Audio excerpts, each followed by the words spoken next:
Obviously, proud of our football team and the way they were battling back and faced a lot of adversity last week and found a way to come out on top. So really pleased about that side of it. As you look at, Navy's always been a tough game for us. We played a lot of close games with them, gone back and forth a little bit, but, Ken and his staff, they do a fantastic job and very good within their system of what they do and how they play. Their kids play extremely hard. They got a bunch of really good athletes. And, we're going to have our hands full for sure. Anytime you've got to prepare for Navy, it's a difficult week on a short amount of time. And for us, it's about being assignment sound, playing good technical football, being aggressive defensively, offensively. Got to come out and do a really good job from the standpoint of knowing where people are. You look at what, they had a new defensive coordinator last year who is back, very similar defensively in some respects, I should say, to what we just got through playing in East Carolina. Very attacking defense, a lot of fronts, a lot of different blitzes, changing up coverages often. And so we got to be pinpoint accurate when we're throwing the football. We got to get the ball out of his hands, and receivers have got to do a good job from that standpoint. Run game wise, we got to come off the football and move people. So it'll be a great test for us, another long road trip, and get an opportunity to try to go get us another big win on the road in conference. And obviously Navy is very difficult to play at home. Coach, you talked about being difficult to prepare for with Navy. Is it the toughest preparation week for you this season? Yeah, I think it is. And especially defensively. You basically take your defensive playbook or schematic plan and you put it over to the side of your desk, and then you pull a whole new deal for them.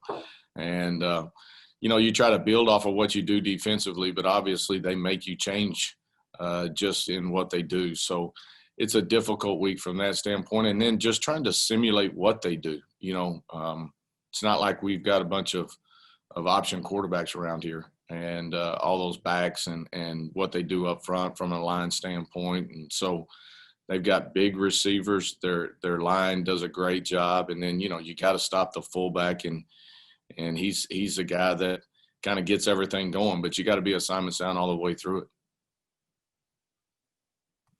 You guys are 3-0, I believe, in the American for the first time ever. You've also had some struggles in conference play, especially in the first half, having to come back. I guess I'm just wondering kind of how you feel about how you guys have done in conference play so far. Well, I'm proud of what we've done. I mean, obviously, like you said, we're 3-0 right now. We're still a growing team. We're still learning. And like I've said, I think just about every week, I don't think we're where we need to be at this point, offensively, defensively, or special teams. I think we're continuing to grow. I don't think we've hit our ceiling yet. And, as you go through that, there are some pains with it as you grow. Yet guys are still finding a way to win. We've played a lot of close ball games around here over the past 5 seasons that I've been here, and some of them we've come out on top, some of them we haven't.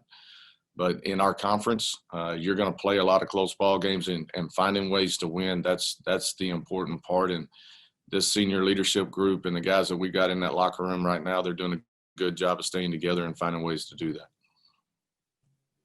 With the way that your defense has been tackling this season, does that give you more confidence going into this game, or do you throw that out because Navy's so different on offense?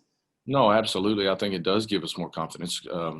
Navy provides you some problems from the standpoint they get on the edges and do some things where you've got to make solo tackles because everybody has a responsibility. Everybody has a guy, and so you're going to end up in some one-on-one situations where you have to make tackles. We've done a pretty good job of that this year. So we've got to continue that trend, and guys got to do a good job of running feet, wrapping up, and getting guys on the ground.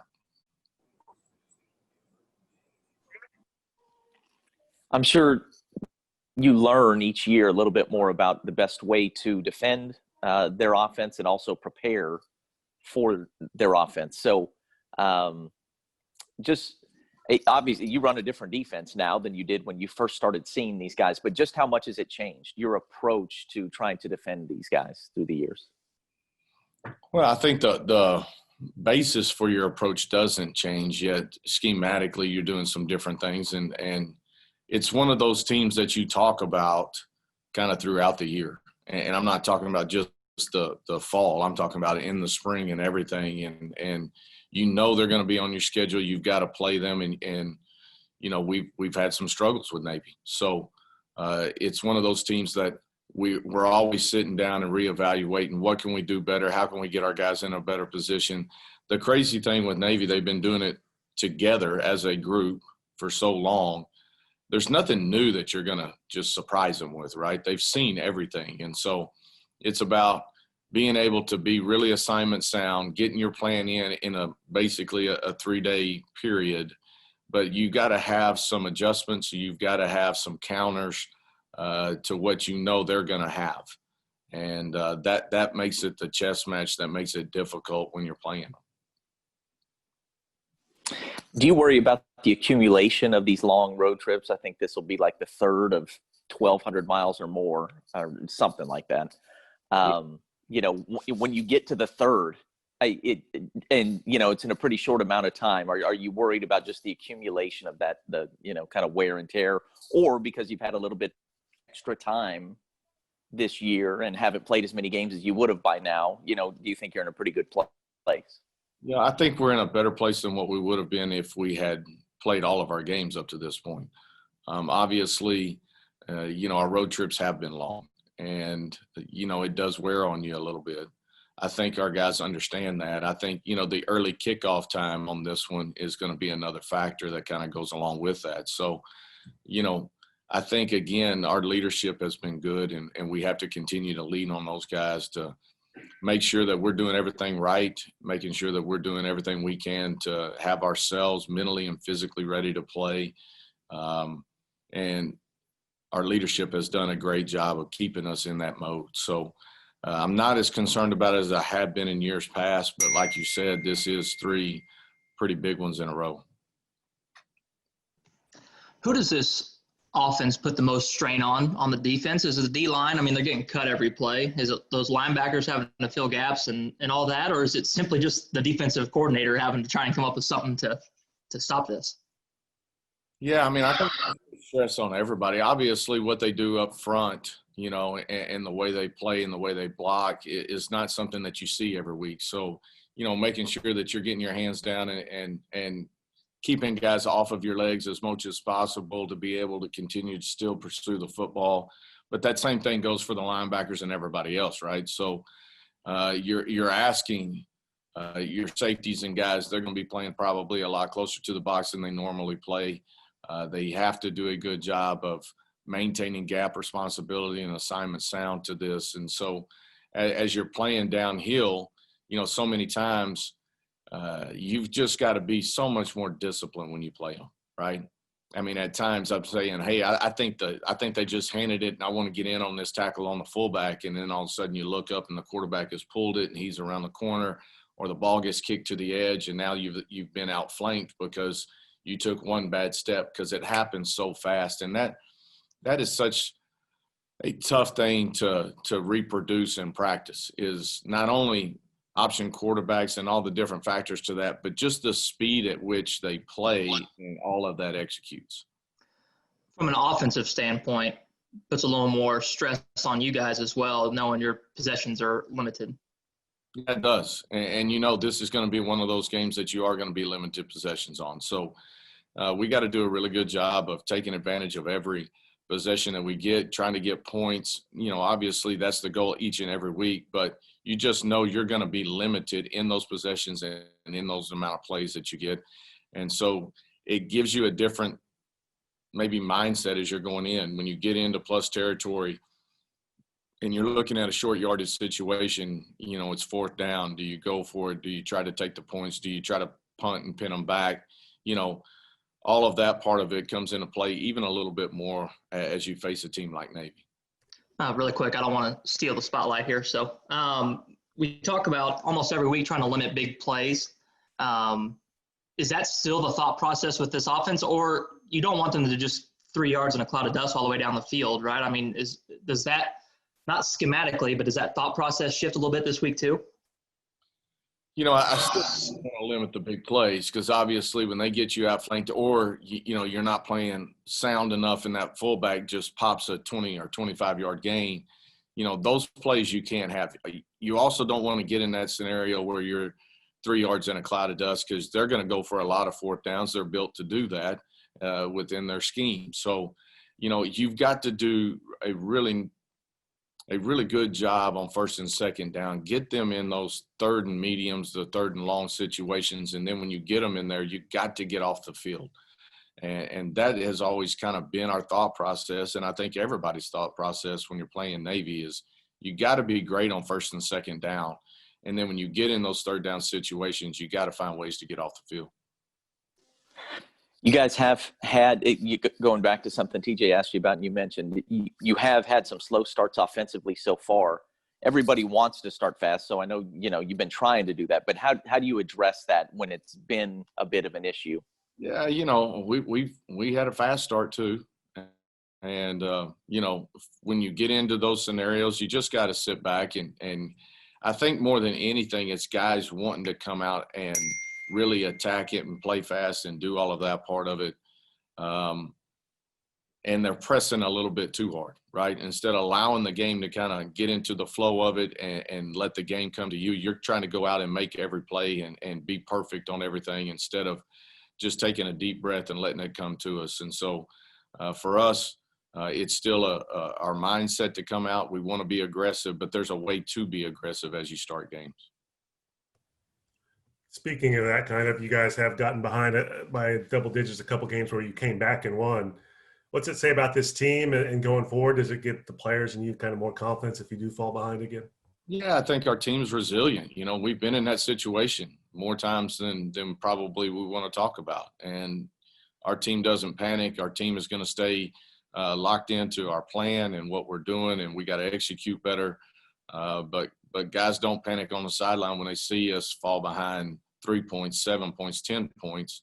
Guys just understand there's still a lot of time on the clock and we still got opportunities. And the one thing that I can say about our teams here, we get 60 minutes to play and our teams are going to play a full 60. And so guys understand that and understand what we have to do to continue to get better in certain areas, but also know what we got to do when we get in situations where we may be behind and got to battle our way back. Did you get out and vote today? Or you already done it? Or I already did it. I sure did. I thought about doing it Saturday morning, and then I saw the lines, and I kind of rolled the dice this morning, thinking maybe at our own little primaries around the city might be a better scenario for us. So from a social distancing and all that part of it, we chose to do it today. So we got up early and went and got it done. how long did that take? It wasn't bad, honestly. I mean, we were there at 7 or a little before 7, and I was done before 8. So we were in and out. I saw in your post game that you guys tweeted out the video that you told your players to go vote. Why is it important for you, or how important is it for you to get your players involved in that political process? Well, it's something that we've really, we're talking about ways that we can continue to positively move the needle in a great direction, right? And so many times, especially guys that are of the age of our players, for some of them, this is their first opportunity to vote. Some of them may have had another opportunity, but maybe didn't take advantage of it. And you sit back and you think about when you were that age, you're sitting there saying, what does my vote really matter? It's just one vote. And, that cannot be our thought process, right? Every vote matters. And if you want to be able to make change is going to happen, a lot of it through your votes. And it's not always about who's going to be the president. It's those names that are a little bit further down that ballot that are really affecting your community and the things that really involve you more specifically. And so for us, it was something that it was very important to our team and to our staff. And we wanted to encourage our guys to be a part of this. And obviously it's still their decision whether they want to vote or not. But we wanted to take all the obstacles out of the way. So making sure that they could vote, making sure they were registered to vote. If they had to use the absentee part of it, every state's a little bit different. So making sure we got all of that out and the information to them, got them registered for that, got their opportunity to get their absentee ballot and get it sent back in on time. So I was proud of our guys for the way they really stepped up and really got involved in this. And, so many of them went out and voted either today or by absentee. So this is a way that we can positively affect our community and our country. And it's our right to do so. And we wanted our guys involved in it. Coach, what would you say the percentage of your roster took the opportunity to vote either absentee or today? I would say a rather large percentage. I couldn't give you a number, because obviously it's their choice. But we encourage them. We've had a ton of meetings and we've talked about it and tried to give them a ton of information in conjunction with that. And so I think I would say the majority of our team has voted, but I couldn't give you a percentage on it. How has the mandatory off day, did you guys handle that? How did you guys handle that? Did you guys practice on maybe your normal off day, or how did you guys do that this week? Yeah, so we ended up practicing last night under the lights and, worked out really well. And then obviously they got today off, which I think is a great initiative and, really needed. And so, we were able to move a couple of things around and be able to practice last night. And so we were able to do that part of it. And then we'll get back on our normal plan on Wednesday. You mentioned in passing a few weeks ago that you and Ken Niumalo were friends. Is that kind of like you're friendly with most AAC coaches, or have you developed a bond with him that's a little bit different? Well, I can only speak for myself, right? But, I think Ken and I have a little bit closer relationship maybe than some of the other coaches.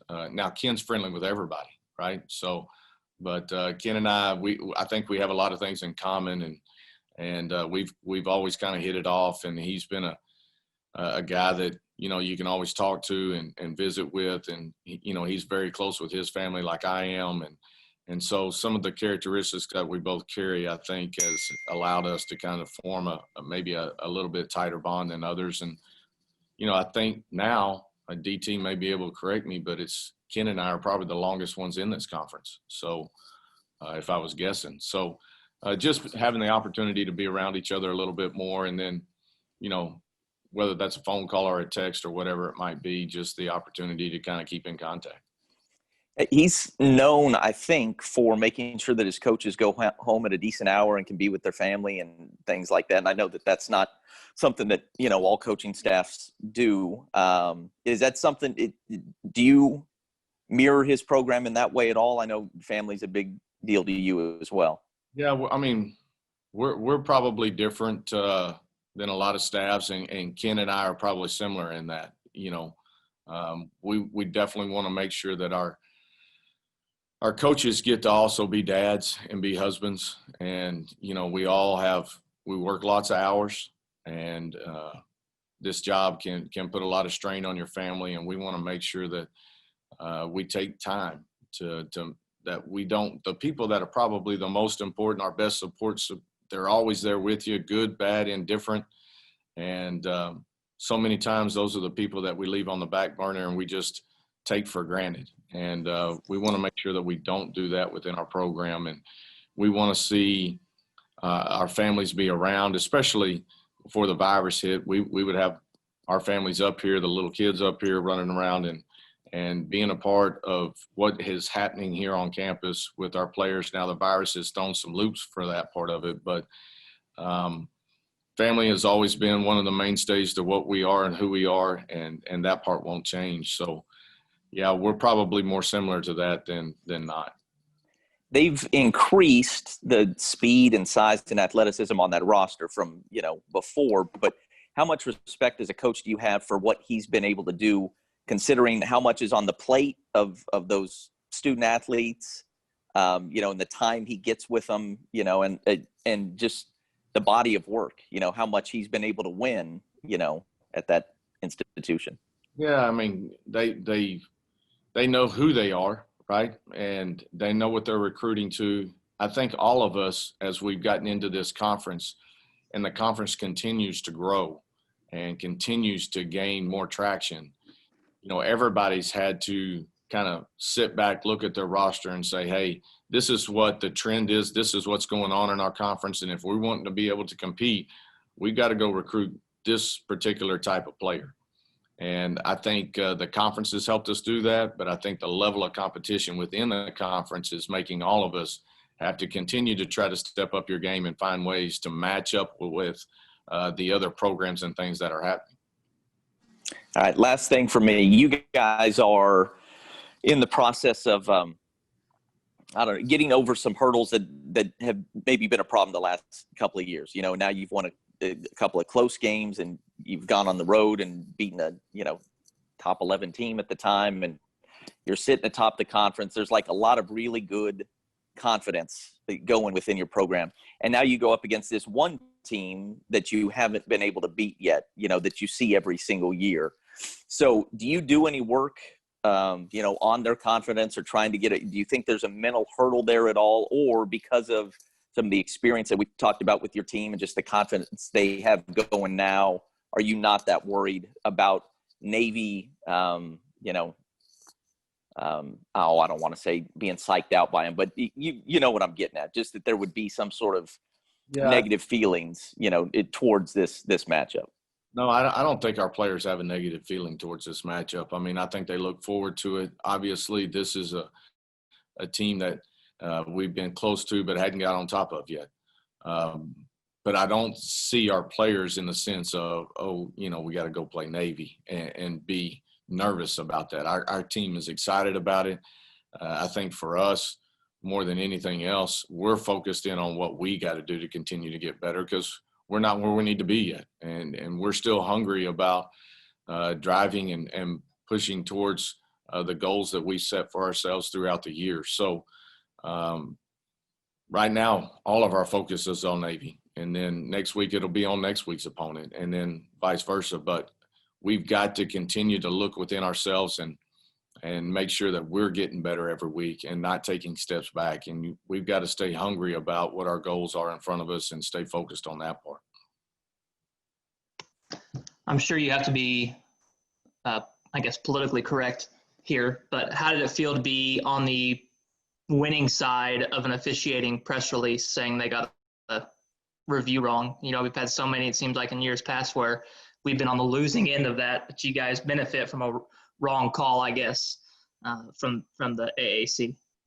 Yeah, you know, that's part of this game. Like I said, I've been on the other side of that more times than not. And so, you know, I was proud of our players for what they have done and continue to battle and, you know, continue to come up with plays. So, you know, for us, we're focused in on Navy right now and getting ready for them and trying to build off of what we did last week and continue to get better. Good answer. Any other questions for Coach? Philip, do you have any update on Zaven and on Caleb? Yeah, I mean, I think right now going into it, I think it looks like both of them be ready to play. We'll kind of see. Both of them were around last night, and then we'll see what happens, obviously, Wednesday. Coach, this is Bill Wagner from the Baltimore Sun. I cover Navy for the Baltimore Sun and the Capital newspaper out of Annapolis. You were talking about defending the triple option, but this past weekend, Navy unveiled some unique, innovative wrinkles, if you will. What's your thought on that? Just one more headache to prepare for? Well, obviously it is. And when you start having to look at both parts of that, it definitely causes you some issues, especially from a game plan standpoint. So, you know, for us, I thought they executed a lot of that stuff the other day extremely well. I think, you know, probably, and I'm not speaking for Ken, but, you know, some of the personnel that they have right now is allowing them to do that. And, you know, I thought they threw the ball particularly well in certain instances. I thought some of their screen game stuff was really well executed. So, you know, it makes you have to, even another aspect to it, have to defend and be prepared for. So it just adds another layer to it and makes it even more difficult.